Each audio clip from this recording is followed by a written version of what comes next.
What's up gamers, Dreamcastguy here, and this is my brutally honest review for Returnal on the PlayStation 5. Now this video is going to be incredibly difficult to make for two separate reasons. This game itself is very hard. I mean, you're gonna die hundreds and hundreds of times just trying to finish the last boss, and if you're looking for all the hidden secrets, it's going to take some people easily over 1,000 attempts to actually see every little hidden aspect of this game. But the other part of this is that it's randomized. Part of the hardness of this is that every time you play this game, it's going to be different. The rooms reorganize, the enemies manage to shift and change, the abilities we pick up can be strong or weak. This game is constantly shifting and changing because, well, that's kind of the point of it. So let's break down what Returnal actually is. So we're playing as this astronaut named Selene, who's flying through space. She's having a great day when she picks up this mysterious signal that draws her onto this uncharted planet. But when she crash lands here, it turns out that this place is practically cursed. There's some sort of time loop. Not only is there actually all sorts of craziness going on, but she herself, she's discovering her own dead bodies, which means that maybe this is just one gigantic timeline. Maybe the day is resetting, but we keep finding our own messages, our own diary entries, and they start to talk about the fact that this planet, it's constantly building itself to be the ultimate threat to you. This is basically a dungeon that's built only to drive you specifically insane. But don't worry, you have a way to fight back. As you begin to explore these abandoned ancient alien ruins, you start to discover all sorts of different things that can bolster your arsenal, but specifically, what I love most is these guns. You can find all sorts of different stuff, from shotguns to laser rifles, or all sorts of stuff that could really pack a punch. But what's important about this is to just say here at the start, every time you play this game, you are a different Selene. Every time you turn this game on, you walk out of the freaking wreckage, and you start to explore these ruins once again. Now, the entire game randomizes,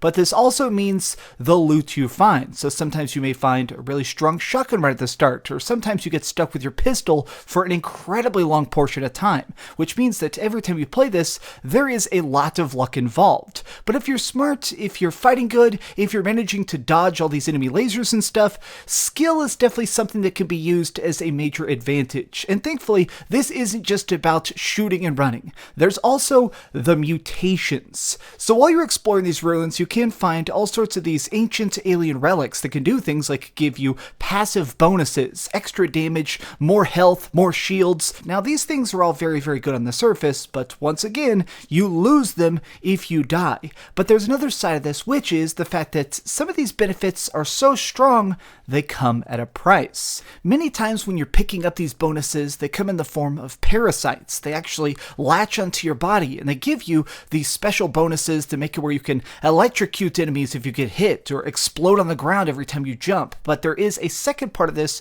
which is the fact that they hurt you in the process. It can make it where you take additional damage, you heal less, you can dash slower, or even sometimes stuff that can be incredibly aggravating, like every time you kill an enemy, they fall into acid, which basically makes a section of that particular level completely unusable. Now here's why this game just becomes incredibly good, so incredibly addictive, and sadly, a bit overly difficult at times. All of this is randomized. Sometimes you'll pick up 15 chests in a row filled with the best gear, the best money. You're able to go to a shop and just instantly buy all the best gear and get no side effects. But other times, the first gun you pick up curses you to take 10 times damage or just walk incredibly slow. Every single run we do ends up being based in some aspect on these just invisible dice rolls, because there are times where you get some really sweet bonuses that can make you just practically one-shot people, and some of these things really manage to boost each other, or other times you get screwed even if you did everything right. I mean, some of these are actually downright just overpowered. Like, for example, at one point,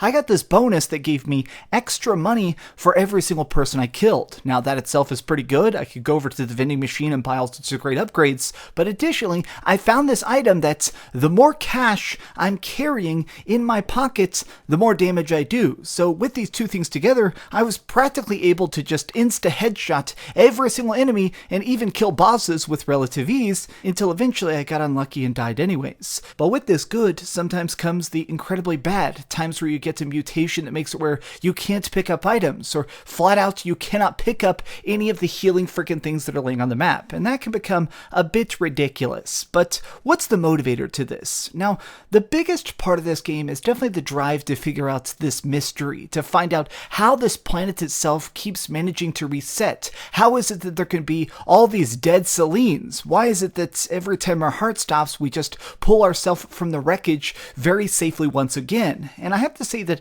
the story is incredibly good. Like, one of the things that kind of strikes me is that there is only a singular voice actor. There's nobody else talking. It's just Selene doing her own audio log, or sometimes just finding the audio entries of previous past lives who have unfortunately met a very, very terrible fate. I like the fact that it's this one person in total isolation trying to survive a completely impossible task. But additionally, there is something in this that manages to really light this fire inside you, which is those times where you manage to get the permanent upgrades. 99% of what you get completely disintegrates the second you die. So every single gun you get, every single upgrade, your weapon proficiencies, all of this just fades like ashes in your mouth. But there is another side of this, which is the things like grapple hooks, the sword, the special ability to teleport around the map as you unlock these checkpoints.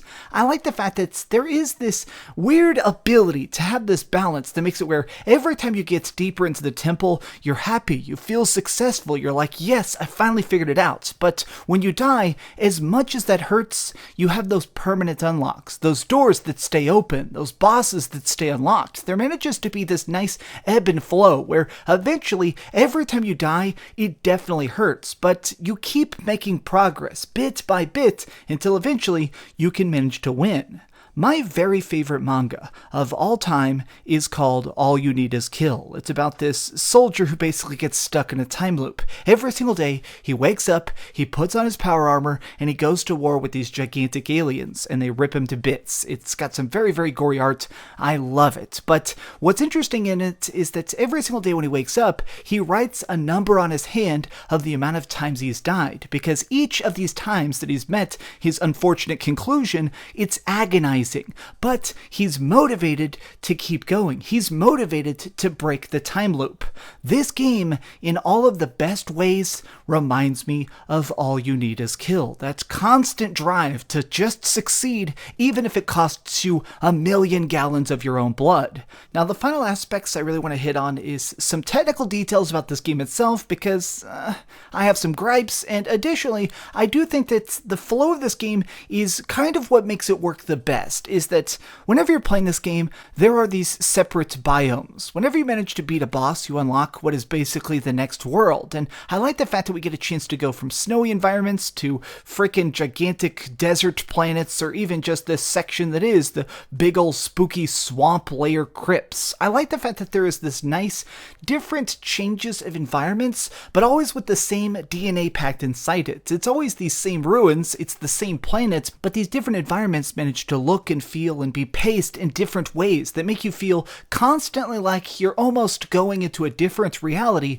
with a different Selene, and I feel like that definitely lands as an effect. But I want to say something about the graphics. I mean, just to be perfectly honest, one of the number one questions I've seen people asking online about this game is this really supposed to be a PlayStation 5 game? I mean, to me, it just doesn't seem like this is like crazy graphics, crazy visuals, crazy fast travel. It does seem like this game could probably have run on a PlayStation 4 Pro. Now, that's not exactly a knock against it, but this is definitely like, if you're looking for that game that's going to push the technical boundaries, the thing that's going to be completely impossible to run on last-gen tech, this isn't that. Returnal manages to be fast and exciting. It definitely had those moments where you die after a 2-hour run and you scream in anger and then immediately pick up the controller and go right back in. It is so many different pieces of a good experience that have managed to just be glued together to create something that is very uniquely satisfying. Okay, so we've heard some good and some bad, but let's go over the ratings board and put a big number on it. I am giving Returnal on the PlayStation 5 an 8 out of 10. Thanks so much for watching this video, gamers. If you could just do me a gigantic favor, give this video a like. If this managed to hit like 5,000 likes in the first week, which, you know, sometimes videos do, I'm going to be giving away a copy of Returnal on the PlayStation 5 physically. I'm going to mail you a box and everything. I'll do the giveaway over on my Twitter, so be sure to like this video and leave me a comment or something and tell me your thoughts on the game, and if this looks exciting, and hopefully you can win a free copy of it, because $70 for this game is very, very pricey. Well, thank you. That's everything. So just do me a big favor and keep dreaming. Oh, I kind of botched that ending. Keep dreaming. There we go. Thanks so much for watching that video. If you want to see something else, you can always click this link to see what I put up last, or, you know, subscribe and see what's coming up next. Also, I promise that whatever I do, it'll try not to suck.